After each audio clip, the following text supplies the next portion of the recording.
teachers aren't happy. Would you give them a more than 3% pay rise?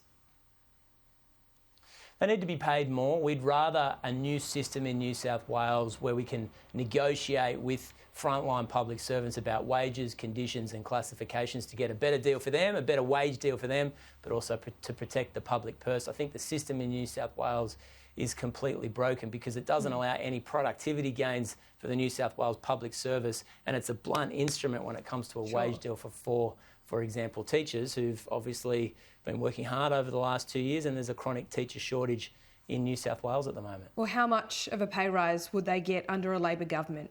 How much more than 3%? Well, it would require a negotiation. We can't offer a nominal figure. It requires a negotiation. We'd have to take into consideration, as I said, wages, conditions and the classifications in their industries. And as a result of that, I can't offer a nominal figure and I can't negotiate with, for example, the Teachers Federation as the leader of the opposition. But I do want to make the point that Mr Perrottet said that there was not industrial action in Queensland and Victoria at the moment.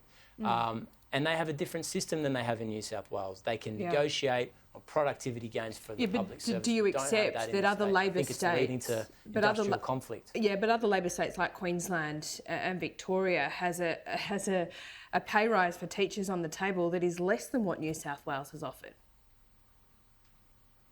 Yeah, certainly when it comes to the wages, that's correct, but they negotiate on other parts of the so New South Wales has offered for example, 3%, Mr Minns. New South Wales offers 3%, Queensland and Victoria have offered less, and you're saying that you'd go much further than that, but you can't say how much.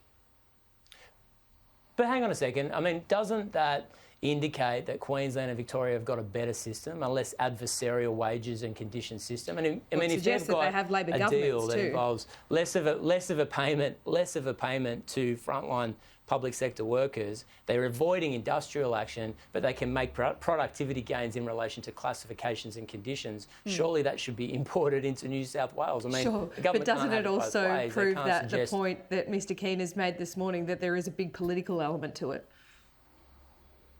Well, I'd just say to that, I mean, what's more believable? We've had 10 years of industrial peace under a Liberal government in this state. When Gladys Berejiklian was Premier, for example, the last 12 months have been very difficult for families right across New South Wales. What's more believable, that there's a political conspiracy against Mr Perrottet, or is it that teachers, nurses, police officers and ambulance officers can't pay their mortgage with rapidly rising cost of living crisis and a flat or declining wage structure?